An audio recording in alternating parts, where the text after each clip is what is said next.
there's so many kind of reincarnations of the story and retellings and, TV shows or films over the years that I'd sort of captured in some way. But because of, it's this iconic story, I just guess I'd heard about it in many, many ways and was well aware of what it was. I didn't know it was based on true events, and reading the script and this incredibly devastating sort of experience that these men went through, and then going, wow, this actually happened, and then researching it more. But I love the way it's a whole lot of themes. Survival, the strength of the human spirit, man versus nature, ego, survival, what drives you to survive, what motivates you, so on. Where these men started in the film and then where they ended, two different places. And this sort of beautiful message about the environment and our relationship to it and the lessons to be learnt, that nature has a way of fighting back, and, it certainly does in this film. I mean, such beautiful creatures, and how brutal it was, the whaling industry at the time, but that was the way of the world, and that's what, fueled our existence at the time. And, but by the end of the film, they do question what they're doing and the brutality of it. I've surfed most of my life and love the ocean. I'm obsessed with it and need to be in it, frequently.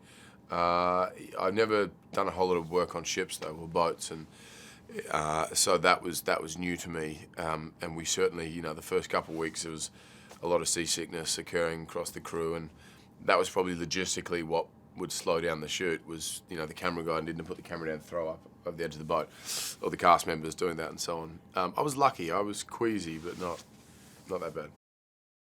Yeah, I think it was essential for us to, empathise with what these guys were going through, to also to do it justice. It being a true story was to, lose a whole lot of weight and be somewhere in the realm of what these guys were going through.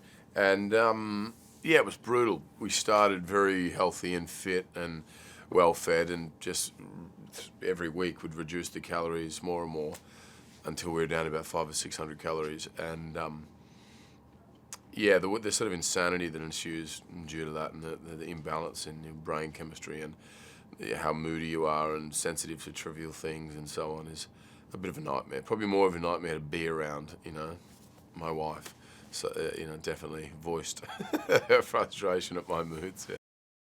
Having a sense of humour, I think. It's like we just had to entertain one another and tell stories and tell jokes. And it felt like, sort of gallows humour and reminded me of being back in high school or being part of a football team where that camaraderie is and that solidarity is unlike anything you're going to experience. And that was nice. By the end of the film, felt like we'd done something together as a unit and wouldn't have survived without, all of us together. And that was nice.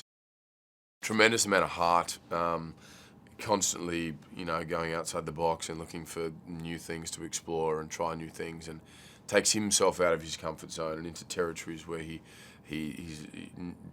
or into the themes he doesn't know about. Knew nothing about the whaling industry or sailing. Wasn't a guy that loves the ocean necessarily. When I did Rush, didn't know anything about Formula One, but I think wants to find something that, in order for him to give it justice, needs to be truly passionate about and have such an interest in exploring that subject. If finding something I'm passionate about, and generally that's something I haven't done. It's similar to sort of what I was talking about with Ron. I don't want to sort of repeat the same thing. I get bored pretty quickly. So once I've done one thing, it's like, okay, cool, what else now? And that drives me to want to change it up.